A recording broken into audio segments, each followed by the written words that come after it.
This is Dabu7 with the heads up here for millions of Americans out there that are being told to stay inside. They have these advisories for toxic air going into motion.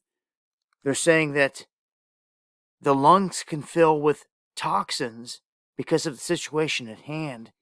Now, we know that there's a lot of pollution out there, but certain cities here seem to be getting impacted big time. Trying to say that no air movement in a lot of these areas is allowing these toxins to build up. But we can see across a good portion of the country, we've got this weather system in motion, bringing moisture from down over Mexico into the United States and hitting the cold air above it, which is going to create massive amounts of snow coming up this weekend. A huge storm, ice, snow, and all that. So in terms of a lot of these places seeing no wind, it's kind of odd when you can see the entire country. If you go over to windy.com, you can see the entire country is pushing this wind across it. So I'm not so sure if I buy that. I know we're heavily polluted, and I know that low wind is going to play a factor here. But man, I've never seen the alert this widespread, this large scale, from California, from West Coast to East Coast. California, Oregon, Los Angeles really at the top of the list. You've got the East Coast affected as well.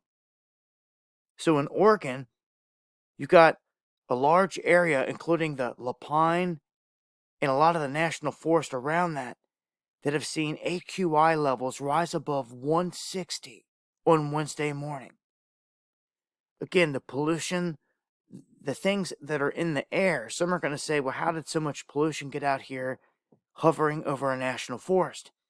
They're trying to say that it's all coming from the cities, seeping out, and then with no wind, it's just sitting in some of these spots.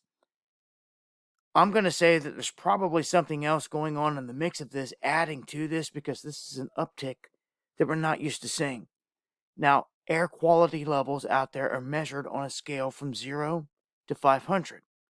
So 0 to 50 carries little risk.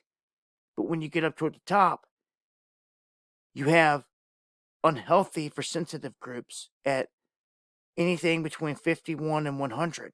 But when you get up here around 101 to 150, that poses increased risk for everyone. And very unhealthy. And for 151 to 200, that absolutely impacts everyone. They say limit your outdoor activity. So, as I was just saying, the levels in this one area in Oregon reading 160, that's in the danger zone.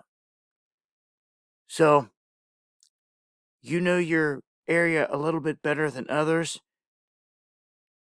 AQAir warning that there was a PM 2.5 put on Los Angeles.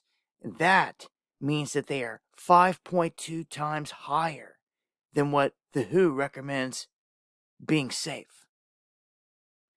Yeah, so again, if you guys see any smog, any cloudiness, anything out there in the atmosphere, I would avoid it the best you can.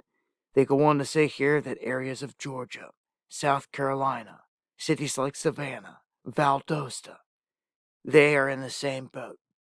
So, across the board here, and some folks saying that it tastes like plastic. The air smells and tastes different. This isn't like normal, per se, pollution that you see in India and China and all these other cities. This is odd.